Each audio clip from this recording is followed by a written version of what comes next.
Salut tout le monde. Aujourd'hui, je vais vous présenter un petit peu l'analyse d'une carte d'alimentation d'un Thermomix. Un Thermomix avec un écran vert qui est référencé TM31, pour lequel en fait il y a un code de défaut erreur 39. Donc quand on regarde un petit peu au niveau des différentes informations, l'erreur 39, ils disent en fait que c'est le condensateur de puissance qui est HS. Donc ce qui est assez étonnant parce qu'a priori ça serait celui-là et puis ça c'est une drôle de dénomination pour un code d'erreur. Donc du coup j'ai été voir un petit peu ce qui se passait sur place et j'ai récupéré la carte d'alimentation pour l'analyser. Donc on va le faire ensemble avec vous. Donc comme on peut le voir, c'est une carte qui est bien remplie au niveau des composants. Donc il y a quand même quelques zones de vide par là, mais bon voilà, il y a pas mal de straps, hein. Donc en général les cartes d'alimentation elles sont toujours en simple face. Et quand il y a besoin en fait de passer des pistes et qu'on ne peut pas faire autrement, il y a des straps, hein, qui sont mis comme ça pour rejoindre en fait des pistes parce qu'il n'y a plus de place au niveau du routage de la platine. Voilà, donc on peut voir quand même que c'est assez complet. Donc on voit aussi pas mal de petites démarcations au niveau de l'alimentation. Et d'office, puisque la partie numérique donc, qui est au niveau de l'écran, donc la carte mère fonctionne, j'ai éliminé un éventuel problème de cette partie-là, parce qu'on peut décomposer rapidement cette carte. On voit que le L et le N, donc la phase, le neutre, line et neutral, arrivent ici. Et ensuite, donc il y a des grosses pistes, hein, on peut les suivre au niveau des soudures. Ils attaquent tous les deux tout plein d'éléments de filtrage. Donc voilà.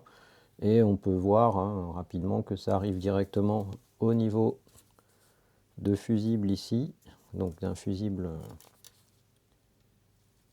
de 1 ampère. Il y a un mini pont de diode ici. Ensuite, il y a le condensateur donc, de 400 volts, je suppose. Voilà, 22 micros, 400 volts. Donc déjà 22 micros, ça témoigne que c'est pas une grosse alim à découpage qui est présent de ce côté-là. Et on voit un transfo ici avec le transistor de découpage. Peut-être même un circuit complet en fait à l'intérieur de ce transistor là, parce que je vois pas de composant particulier dans cette zone là qui pourrait servir de PWM pour ce transfo là. Donc c'est peut-être un tout intégré. Donc ensuite on a le transfo à découpage, et ce qu'on peut remarquer au niveau du transfo à découpage, c'est qu'il y a beaucoup de sorties. Donc j'avais expliqué sur la vidéo de la cave à vin encore une fois qu'on pouvait assez facilement pister en fait le nombre de sorties d'une alimentation à découpage en regardant en fait les diodes. Donc là on voit, on a une diode, un condensateur, donc là il y a forcément un rail d'alim, et d'ailleurs c'est là où est connectée la carte mère, avec voilà, une série de fils bleus qui va d'ici et qui s'en va vers l'écran. Et on voit donc, ils ont dessiné un petit trait ici, et ici donc on voit une bonne isolation des zones avec plein d'optocoupleurs ici.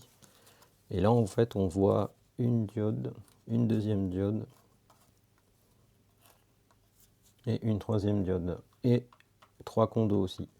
Donc là qu'est-ce qu'on pourrait se dire, c'est qu'en fait il y a trois rails d'alimentation en plus ici. Donc en fait le secondaire est composé de 4 alimentations, dont une qui est vraiment isolée, et les trois autres qui sont en fait dédiées à alimenter toute la partie logique qui est ici, en fait toute la partie ici qui elle contient aussi la partie puissance. Voilà, donc là les optocoupleurs on peut voir qui sont a priori en lien avec la carte mère qui est de l'autre côté, et qui doivent envoyer et recevoir les ordres, envoyer les ordres et recevoir les informations émanant de la partie puissance. Voilà, donc là ça doit être l'optocoupleur, lui il est un peu tout seul, et il revient sur le primaire de cette alim là, donc c'est l'optocoupleur qui sert à la régulation de l'alimentation à découpage, donc pour informer quand l'alimentation est en charge, etc. Voilà pour cette partie là. Et la partie donc qui nous intéresse, puisque c'est la partie puissance, c'est celle qui est de ce côté là, donc qui est composée de 4 radiateurs, on va regarder dans quelques instants à quoi ils correspondent, de 2 transistors ici, d'un autre ici, d'un pont de diode ici, et d'un condo qui n'a lui aucun rapport avec le tout petit qui est là. Lui c'est un 150 micros sous 400 volts. Voilà. Donc qu'est-ce que j'ai fait en premier quand j'ai regardé la carte? Et bien évidemment, donc j'ai passé cette partie-là, puisqu'on sait que là ça démarre, vu qu'on a bien la carte mère qui s'allume et l'écran qui démarre. J'ai directement regardé le fusible ici en tout premier, et bon, bah, vous allez le voir, de toute façon il est cramé, donc hop, on se met en bip. Donc celui-là,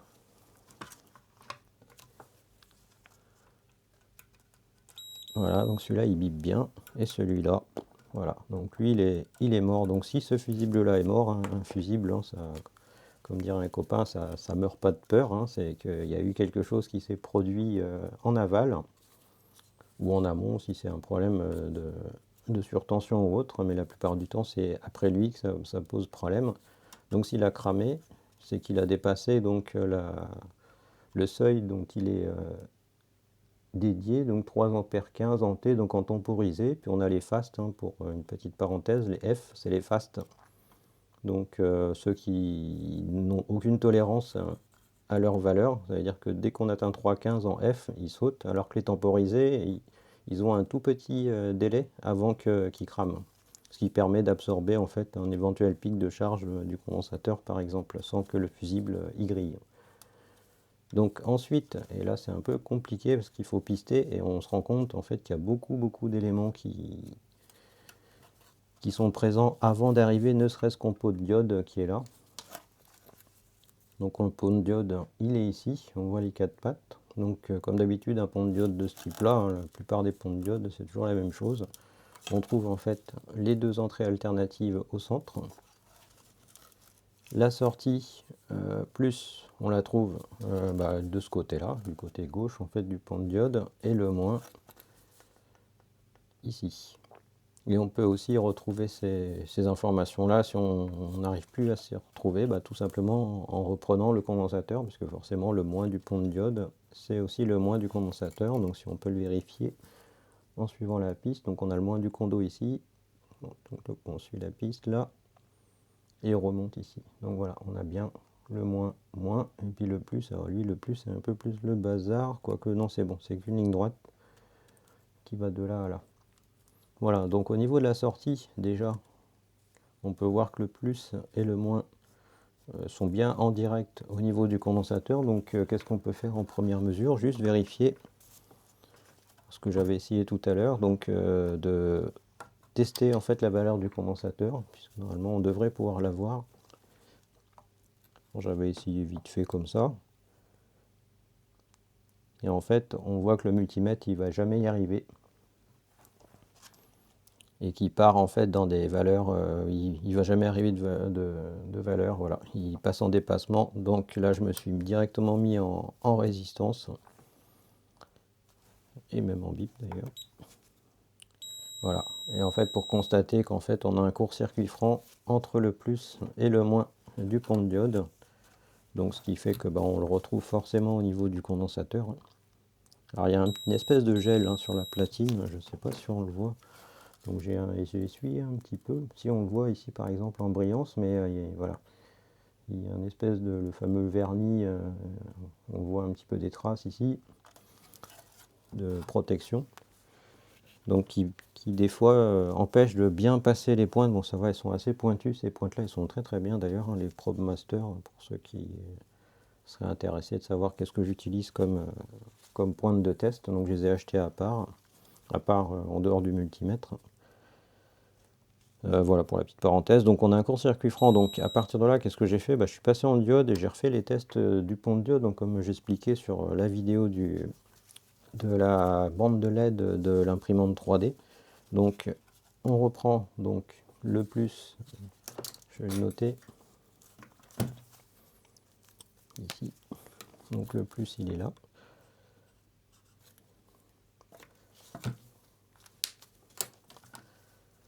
Voilà, donc si le plus est là, ça veut dire qu'en fait on doit tester à l'envers, donc ça veut dire qu'on se met au moins ici et le plus là. Voilà, donc là on a bien une diode. On a bien une diode. Maintenant je mets mon plus sur le moins et je fais la même chose. On a bien une diode là, on a bien une diode là.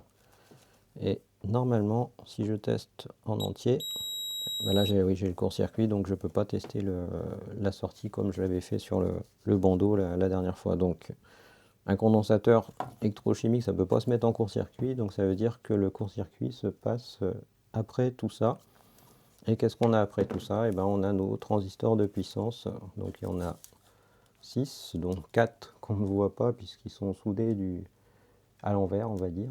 Et en plus, c'est super d'avoir serti les radiateurs. Alors ça, c'est vraiment futé. Donc pour la maintenance, changer la pâte thermique et tout ça, c'est super. Et donc, ils ont aussi serti ces deux-là.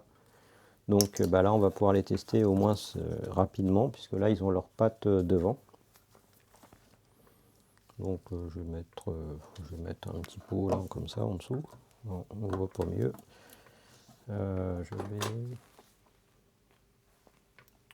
Bon, je vais tenir comme ça et puis je vais le faire comme ça. Voilà. Bon, je vais passer en bip.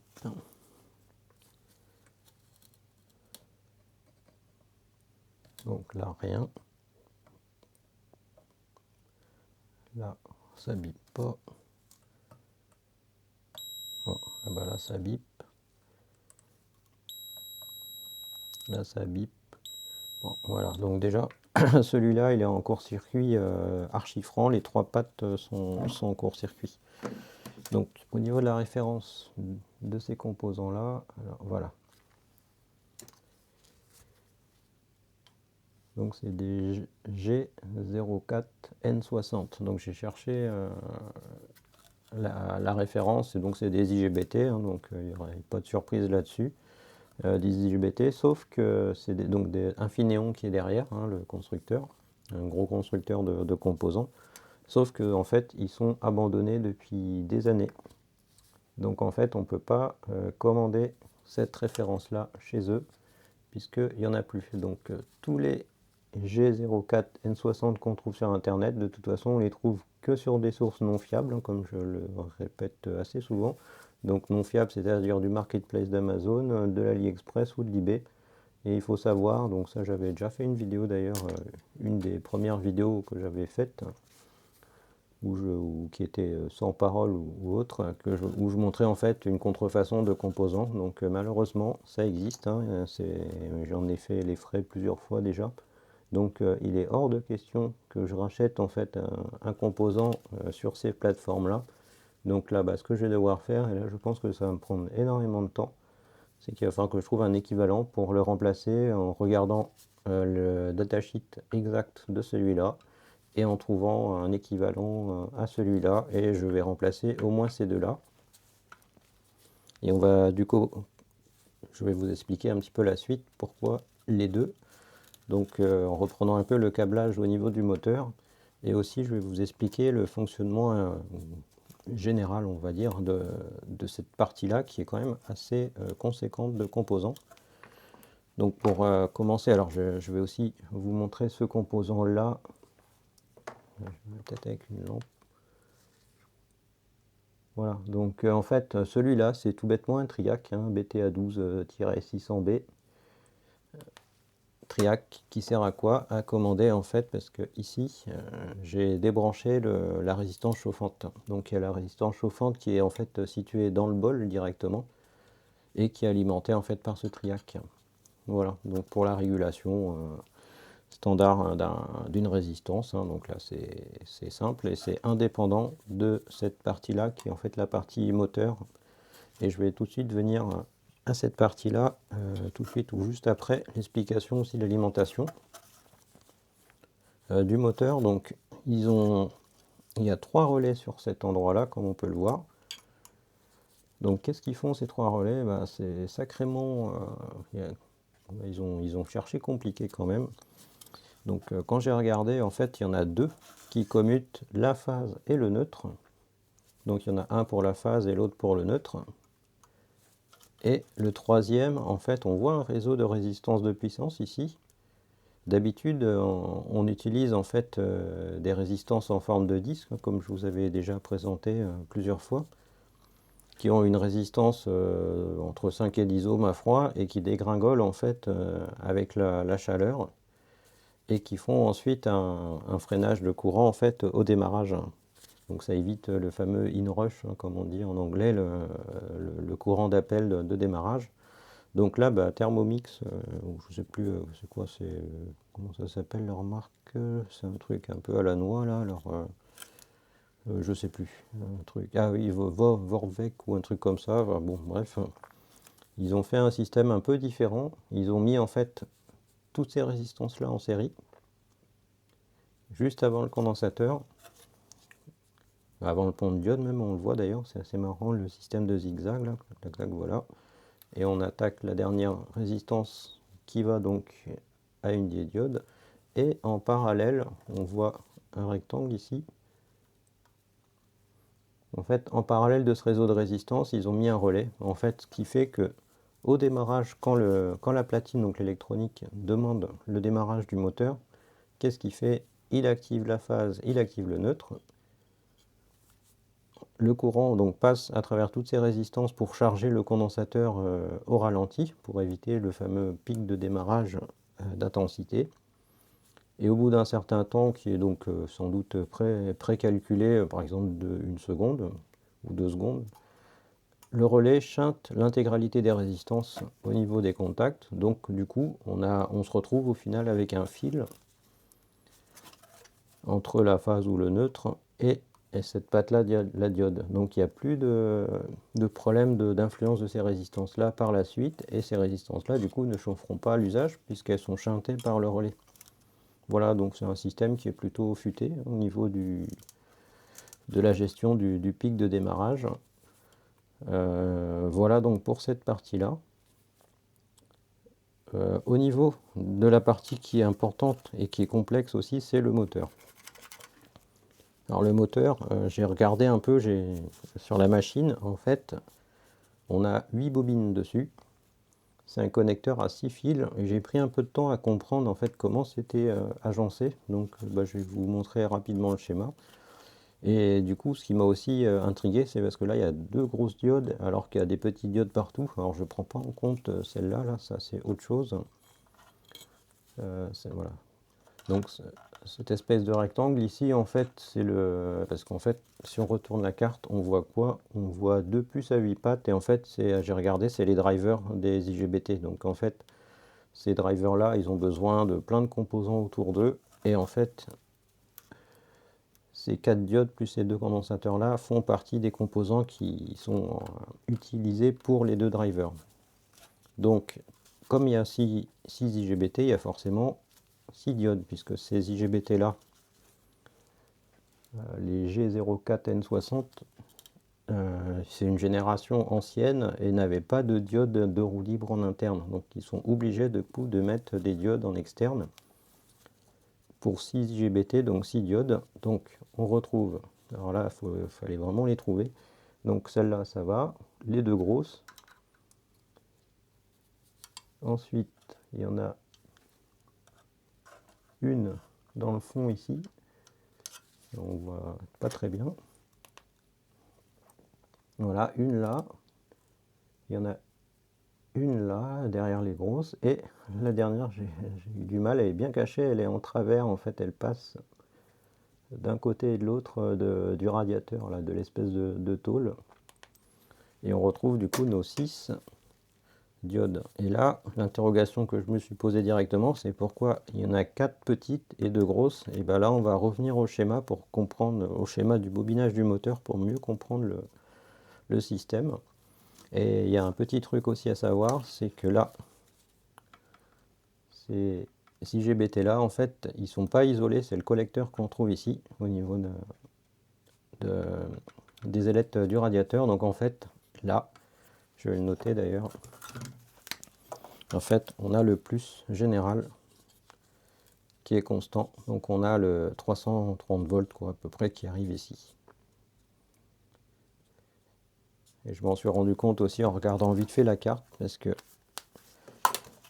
quand on suit, donc c'est les grosses pastilles qui sont là. Donc ça c'est le radiateur, là, là, là et là. Et en fait ici on voit que le radiateur est branché à une des diodes. Et il n'y a rien d'autre. Là il y a un petit... Ah bah si, il y a le collecteur du MOSFET aussi. Voilà. Donc on voit qu'en fait le collecteur du MOSFET et la diode ici, ils n'ont aucun autre moyen de récupérer en fait le voltage du plus en dehors du radiateur. Donc ce truc là quand il est sous tension, faut surtout pas mettre la main là-dessus. Alors là, ça va piquer. Et heureusement, ils ont pris la version B ici, parce que là, le tab, comme on peut l'appeler, le truc qu'on vit sur le radiateur, il est isolé.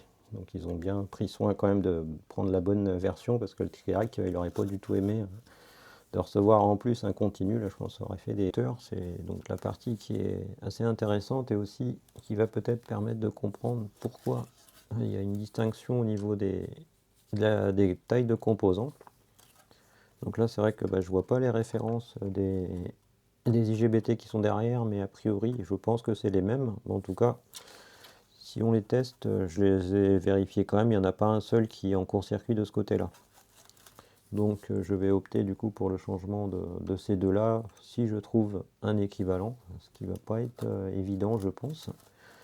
Et pour revenir donc au bloc moteur, quand même, parce qu'il est vraiment particulier.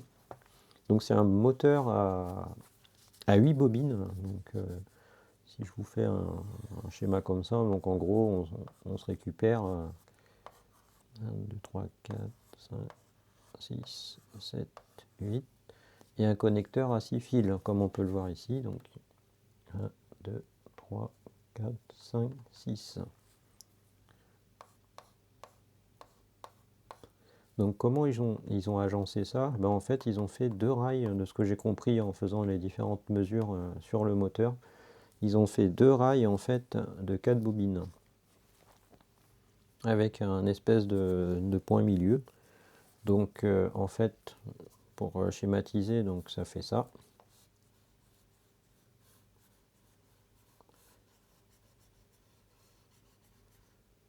Voilà, donc ça c'est le premier rail on va dire. Et le deuxième, donc pareil.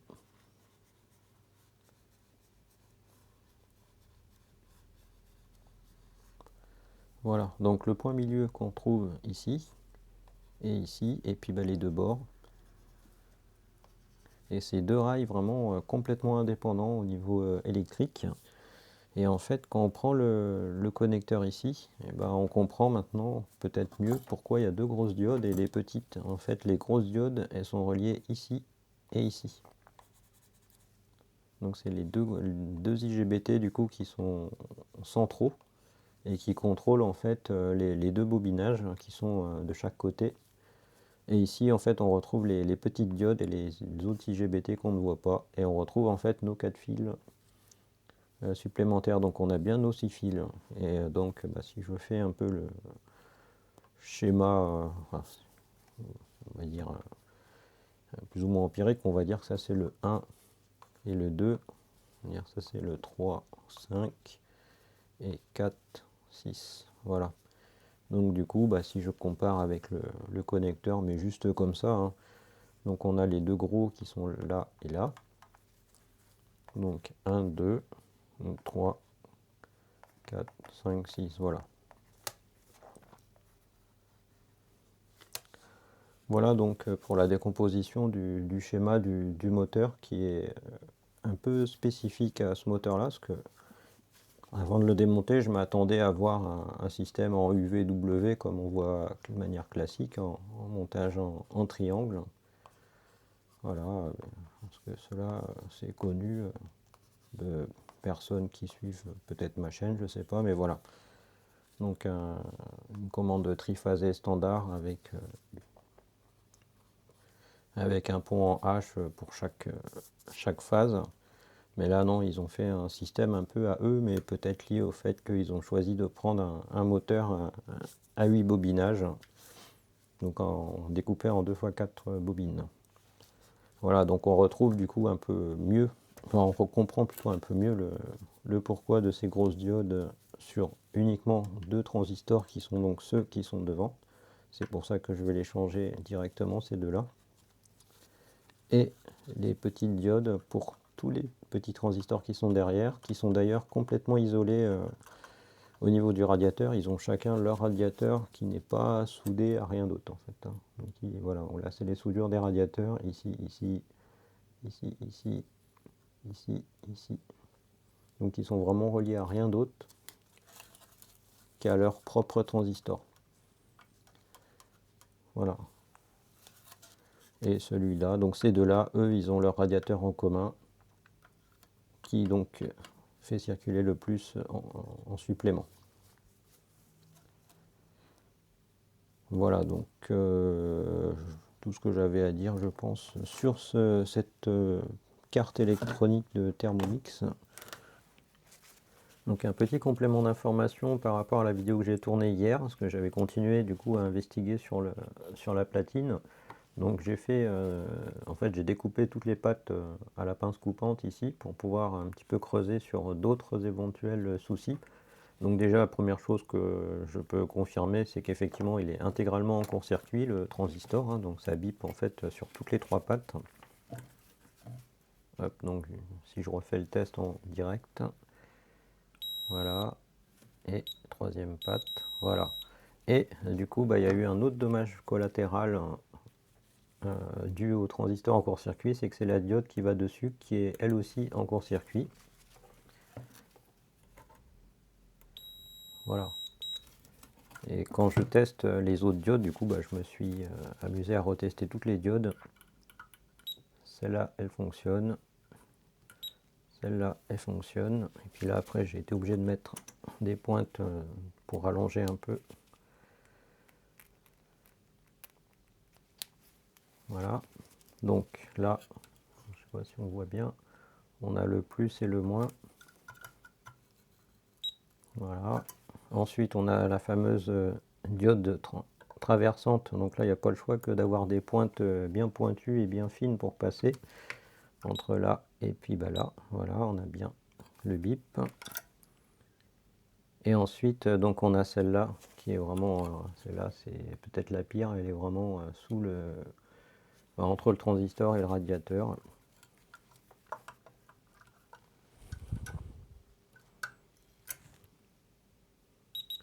Voilà, donc toutes les diodes, donc celle-là fonctionne, celle-là fonctionne, celle-là fonctionne, et celle traversante fonctionne. La grosse qui est là fonctionne, et pas celle-là. Celle-là elle est en court-circuit, donc en lien directement avec le transistor. Voilà, du coup, elle a changé aussi. Et puis j'ai refait un schéma un peu plus précis, on va dire. Donc je me suis rebasé sur ce que je vous avais montré hier au niveau de l'écran, enfin du tableau plutôt. Et j'ai rajouté du coup le schéma qui est fait en fait avec les transistors pour mieux comprendre les différentes jonctions qu'il y a au niveau du bobinage. Donc la grosse diode en fait, c'est la grosse diode qui gère la jonction des bobines centrales ici. Soit 1, soit 2. Donc c'est en fait ce schéma-là qui est multiplié par 2. Donc le transistor, les deux qui sont là, donc on va en prendre un, n'importe lequel, c'est un schéma strictement identique. C'est lui en fait qui contrôle toute l'alimentation des bobines. Donc il est relié en fait au plus de l'alimentation, donc le 330 volts. Et ensuite, il y a 2 transistors, donc ceux qui sont sous les radiateurs en cuivre, qui vont eux gérer le découpage des phases en fait. Voilà. Donc les petites diodes en fait qu'on a ici, donc les petites diodes là ici qui sont des diodes rapides de 1 ampère, hein, et là c'est des rapides aussi mais des 3 ampères.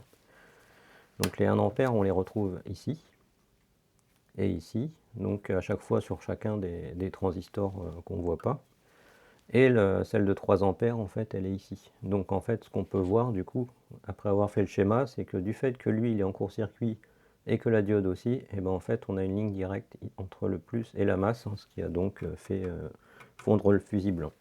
Donc la logique, c'est que le transistor en fait a cramé, donc est devenu un fil, et tout le courant a peut-être été récupéré dans la diode, Ou alors c'est la diode qui a cramé parce qu'il y a eu un pic au niveau du retour de courant dû à une inductance, enfin, une des bobines ici, et qui ensuite a généré le- les dommages sur ce transistor. Voilà donc pour le petit complément, je n'ai pas d'autres choses à ajouter. Là, je pense que l'analyse est plutôt relativement complète. Donc voilà, bah, je trouvais important de faire cette espèce d'analyse bien complète pour comprendre comment cette carte-là fonctionne, parce qu'en fait, bah, j'ai trouvé aucune info nulle part sur Internet, hein, à part effectivement les gens qui se plaignent de différentes pannes. Et donc, bah, comme d'habitude, pour les gens qui sont courageux et qui ont réussi à aller jusqu'au bout de cette vidéo-là, encore une fois, bah, je les remercie et je remercie aussi tous les gens qui me suivent, hein. Donc, même s'ils ne sont pas bien nombreux, ça me fait toujours plaisir d'avoir les gens qui regardent mes vidéos et qui les apprécient. Voilà, allez, à bientôt, salut.